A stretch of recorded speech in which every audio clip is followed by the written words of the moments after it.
हे एवढं सगळं झालं आणि तुम्हाला मला साधा एक फोन करून सांगता नाही आलं. तुम्ही काय मुहूर्त बघत होतात मला फोन करायला? नाही सत्यजित, आम्ही विचार केला तुझी ट्रीटमेंट चालू अरे ट्रीटमेंट सुरू होती माझी, माझं श्राद्ध नव्हतं घातलं तिकडे.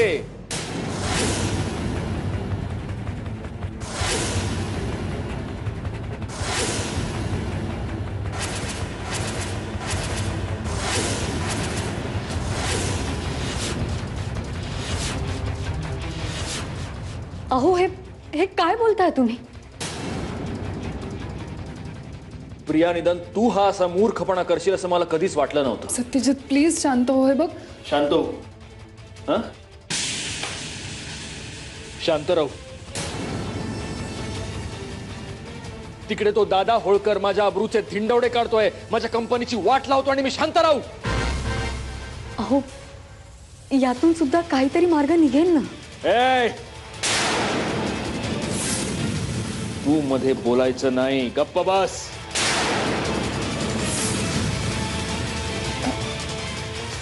Satyajit, I'm sorry. मी मान्य करते माझी चूक झाली. मी तुला कळवायला हवं होतं, पण मी नाही कळवलं कारण तुझं बरं होणं मला जास्त महत्वाचं वाटलं. I'm sorry, मी चुकले. हे बघ, हे रडारडीचं प्रदर्शन नकोय मला. दादा होळकर हरामखोर प्रेस कॉन्फरन्स घेऊन माझ्या अब्रूचे धिंडवडे काढतो, लोकांना पेपर्स दाखव. नाही, मला तर मुळात हे कळत नाहीये की ते पेपर्स त्या दादा होळकर पर्यंत गेले कसे. त्या पेपर्स बद्दल फक्त 2 माणसांना माहिती होतं, एक मी आणि दुसरं विहंग.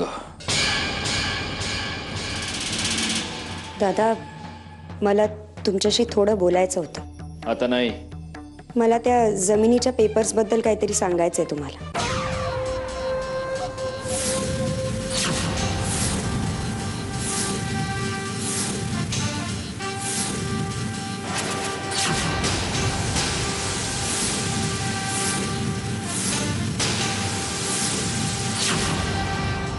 काय सांगायचं तुला पेपर्स बद्दल?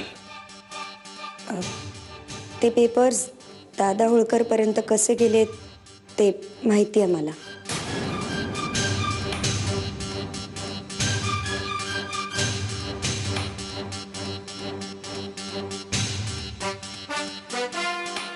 कसे? दादा, म्हणजे ते पेपर्स आपल्या ऑफिसच्या सेफ मध्ये होते. त्याचा अनलॉक कोड तुम्ही आणि विहंग भाऊजी दोघांनाच माहिती होता. ज्या गोष्टी मला आधीपासून माहिती आहेत त्या मला पुन्हा पुन्हा सांगू नकोस. नाही, म्हणजे तुम्हाला वाईट वाटेल कदाचित, पण मला असं वाटतंय की विहंग भाऊजींनी.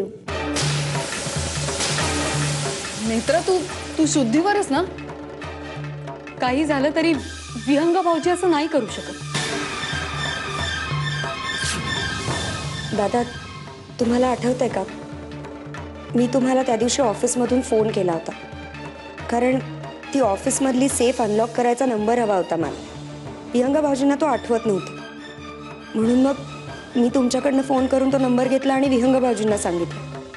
त्याच्यानंतरपासूनच पेपर्स गायब आहेत. त्याच्यानंतरच घडलं हे सगळं.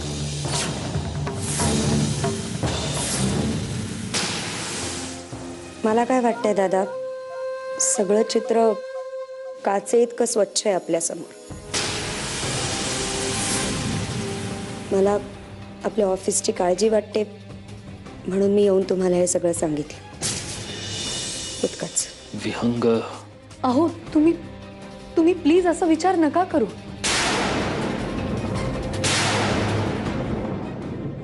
मी मनापासून सांगते, विहंग भाऊजी असं नाही करू शकत.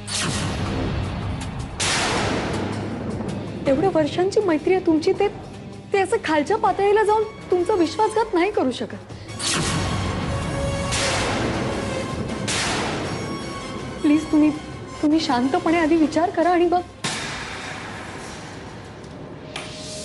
जर माझी बायको माझा विश्वासघात करू शकते तर मग विहंग का नाही? तो तर बाहेरचा आहे, परका आहे.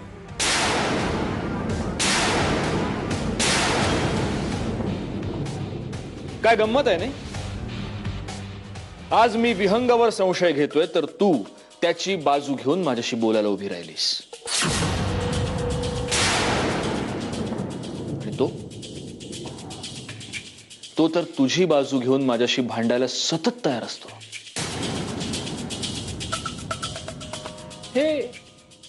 हे नेमकं काय कनेक्शन आहे तुमच्या दोघांमध्ये? हं?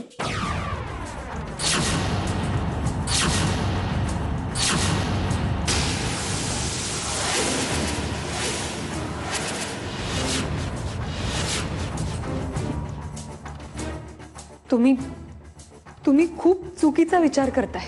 विहंग भोसले बद्दल मी चुकीचा विचार करतोय की बरोबर हे तू मला सांगायची गरज नाहीये.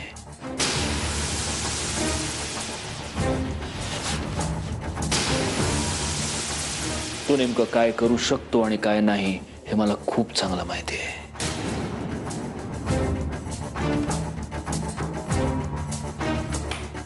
चूक मी नाही, चूक त्यानं केली आहे. खूप मोठी चूक केली आहे विहंग भोसले. खूप मोठी चूक केली आहे.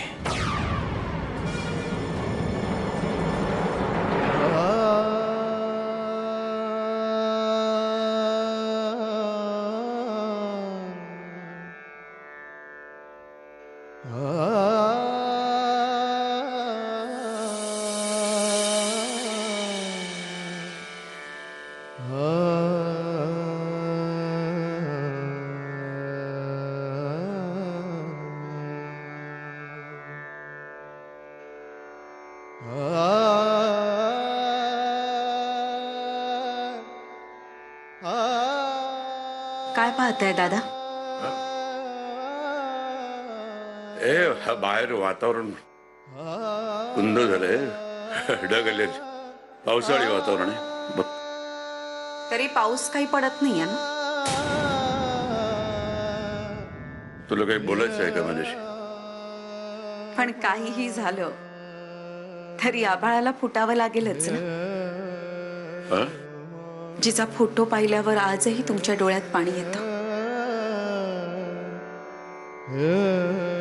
तिलाच नाकारते तुम्ही दादा. तुमच्या डोळ्यात आजही मंजिरी बद्दलचं प्रेम तितकंच दिसतं. मंजिरी? कोण मंजिरी? तुमची थोरली मुलगी मंजिरी. अंकिता, मी तुला काल जाताना सांगितलं होतं की आजही जिचा फोटो पाहिल्यावर तुमच्या डोळ्यात पाणी येतं तिलाच नाकारतात तुम्ही दादा. का दादा? दादा, तिच्या समोर बसून तिला सांगा ना की मला तुझी आठवण येते. नाही, तसं काही नाही. तुम्ही कितीही सत्य नाकारायचा प्रयत्न केला ना तरी सत्य सत्यच राहणार आहे. ते नाही बदलू शकणार आहात तुम्ही दादा.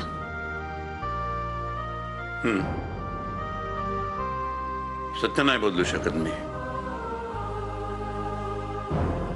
हो ना, मी मंजिरीवर खूप प्रेम केलं एकीकडे, खूप प्रेम केलं. तिच्यावर जास्त प्रेम करायचो म्हणून मग मधुरा भांडायची माझ्याशी, रुसून सुद्धा बसायची. खूप प्रेम केलं मी तिच्यावरती.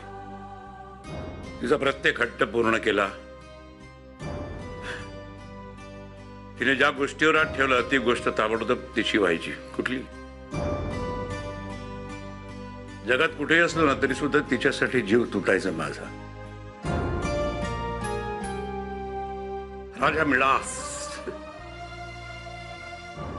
राजा मिळास, त्याच्यासारखंच झालं माझं ना. तो कसा मुलीसाठी सोन्याचा महाल बांधायला निघाला आणि प्रेमानं मुलीला जवळ घ्यायला गेला आणि ती मुलगीच त्याची सोन्याची पुतळी झाली आणि जगातून निघून गेली कायमची. मंजिरी आजही तुमची वाट पाहते दादा. राजा मिडासकडे उशाप नव्हता, तुमच्याकडे आहे. एकदा जाऊन भेटा तिला. नाही नाही, मला तिला अजिबात बघायचं नाहीये. हो, मी तिच्यावरती खूप प्रेम केलं, हे सत्य आहे.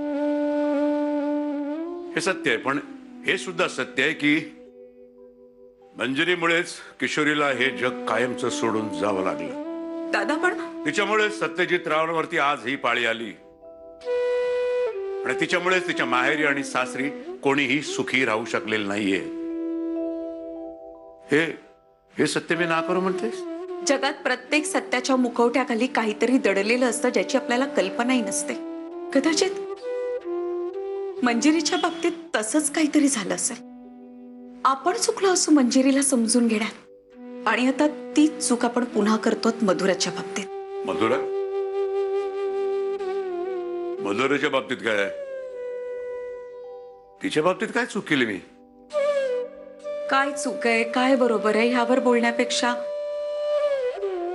मधुराला आणखी एक संधी द्यायला काय हरकत आहे ना? अंकिता, मी काल विहंगबद्दल तुला एवढं सगळं सांगितल्यानंतर सुद्धा तुला असं वाटतं की मी त्याला पुन्हा भेटावं म्हणून? हो, कारण माणसं बदलू शकतात. मधुरा सांगते तसा विहंग बदललाही असेल किंवा नसेलही. पण दादा, आपण त्याला भेटल्याशिवाय हे कसं काय कळणार? आणि जर का मधुरा चुकत असेल तर तिला दटावून आणि असं कोंडून घालण्यापेक्षा आपण जर का तिला हे पटवून दिलं तर तिचा विश्वास बसेल ना. आणि माझा मधुरावर विश्वास आहे. तिच्या विश्वासानं विहंगबद्दल सांगते, तो खोटा तर नसेल ना.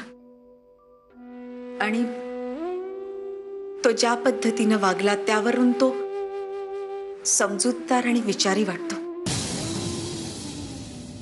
नाहीतर तो मधुराशी लग्न करून मोकळा झाला असता. मिडास राजाला जर का दुसरी मुलगी असती तर त्यानं तिचा सोन्याचा पुतळा होऊ दिला नसता.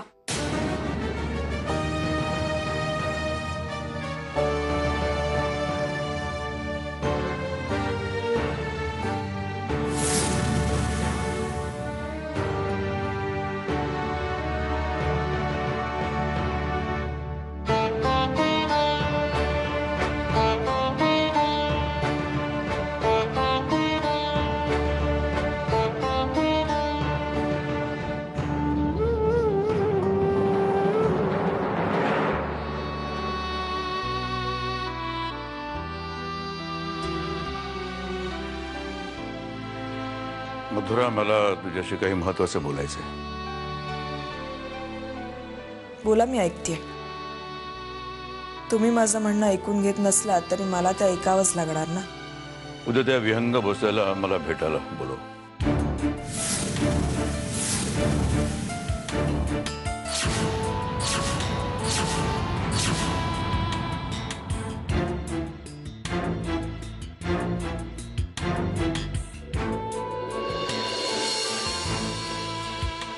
मधुरा, दादा तयार झालेत भेटायला.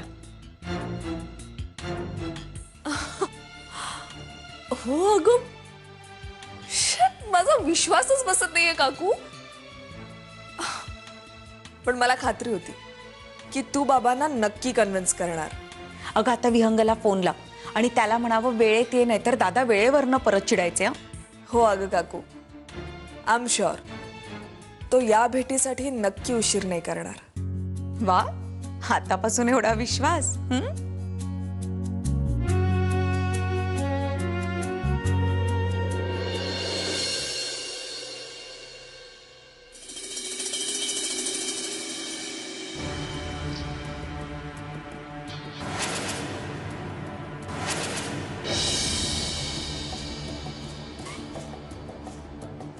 सत्यजित, काही झालं तरी आपण बिझनेस पार्टनर होतो. त्यामुळे अशा प्रॉब्लेम्समध्ये तुझ्या सोबत उभं राहणं हे मी माझं नैतिक कर्तव्य समजतो. नैतिक कर्तव्य, नैतिकतेच्या गोष्टी तुझ्या तोंडी चांगल्या नाही वाटत विहंग. नैतिकतेच्या विषयावर आपण न बोललेलंच बरं. त्यापेक्षा महत्वाचं हे आहे की दादा होळकरांच्या हातात जे पेपर्स गेले त्याचा त्यांनी आणखीन गैरफायदा उचलायला नको. म्हणून आपण काय करू शकतो हा विचार करायला हवा. नाही विहंग,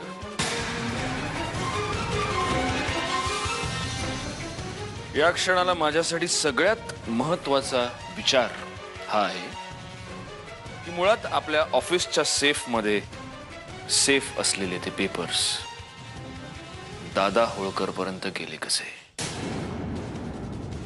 आपल्या ऑफिसच्या लॉकरचा सेफ्टी कोड फक्त 2 लोकांना माहिती आहे. एक मी आणि दुसरा तू. मी तरी ते पेपर्स दादा होळकरकडे नेऊन दिले नाहीत. त्यामुळे उरतोस फक्त तू.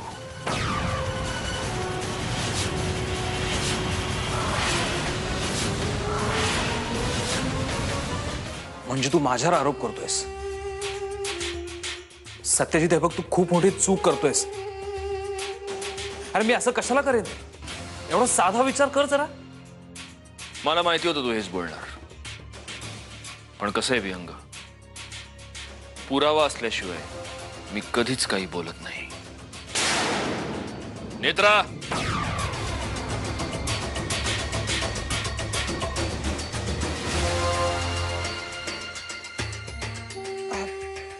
काय झालं दादा? आपल्या ऑफिसच्या सेफचा कॉम्बिनेशन कोड तू विहंगाला कळवलं होतंस? हो, म्हणजे विहंगा सर, त्या दिवशी नाही का तुम्हाला कॉम्बिनेशन कोड आठवत नव्हता म्हणून मग मी सत्यजित दादांना फोन करून कॉम्बिनेशन कोड विचारला आणि तुम्हाला सांगितला. म्हणजे तुम्हाला आठवत नव्हतं ना म्हणून फोन केला मी दादांना.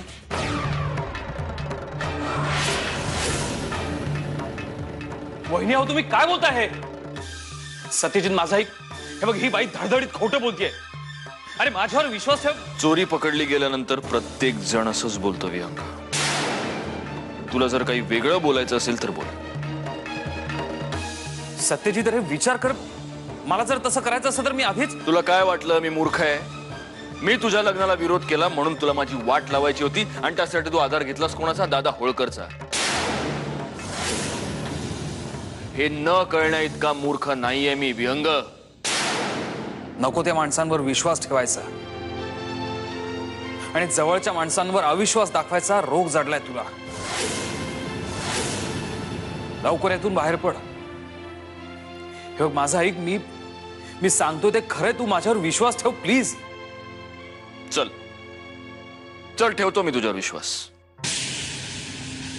मी हे मान्य करतो की तू दादा होळकरला ते पेपर्स दिले नाहीस. पण मी हे असं मान्य करावं यासाठी एक तरी पुरावा आहे का रे तुझ्याकडे? नाही, माझ्याकडे कुठलाही पुरावा नाहीये. पण सत्याला पुराव्याच्या भिकेची गरज नसते. 4-5 चांगले चांगले शब्द गोळा करायचे, एक वाक्य तयार करायचं, ते माझ्या तोंडावर फेकायचं आणि मग तुला असं वाटणार की मला गहिवरून येईल. हा सत्यजित, माझा खरेपणा सिद्ध करण्यासाठी माझ्या हाती पुरावा जरी असता ना तरी आता तुला तो द्यायची माझी इच्छा नाहीये. हे जर तर ऐकण्याची इच्छाच नाहीये माझी. एवढंच सांगतो की तू कितीही खालच्या पातळीवर जाऊन काहीही करायचा प्रयत्न केलास तरी मला फरक पडत नाही. एकच लक्षात ठेव विहंगा, झाडापासून वेगळं झाल्यानंतर बांडगुळ मरतं. झाडाला त्याचा फरक पडत नाही. निघ आता.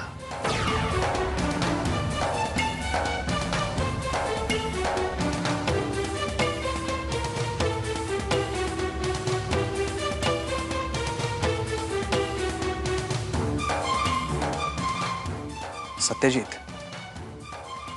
माणसाचा वाईट काळ जेव्हा सुरू होतो ना तेव्हा तो सगळ्यात आधी स्वतःच्या जवळच्या माणसांना तोडतो. तुझा वाईट काळ सुरू झालाय, काळजी घे.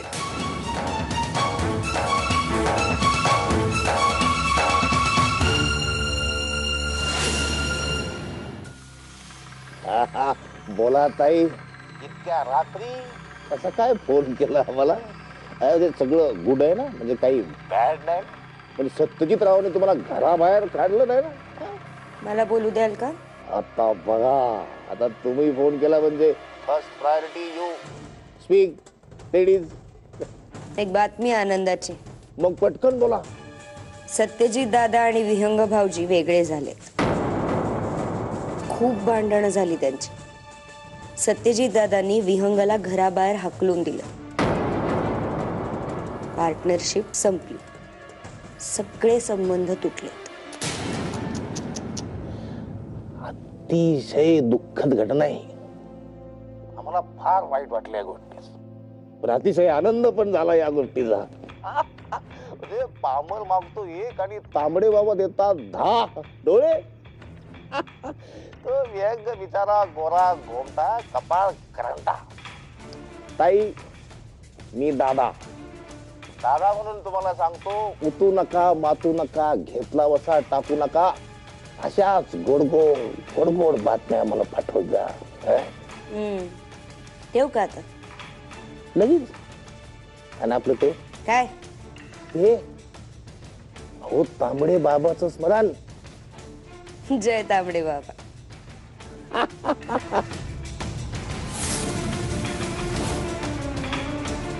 तांबडे बाबाच्या किरपेची सावली, तीच माझी माय माऊली. ते जमतंय, ताई जमतंय.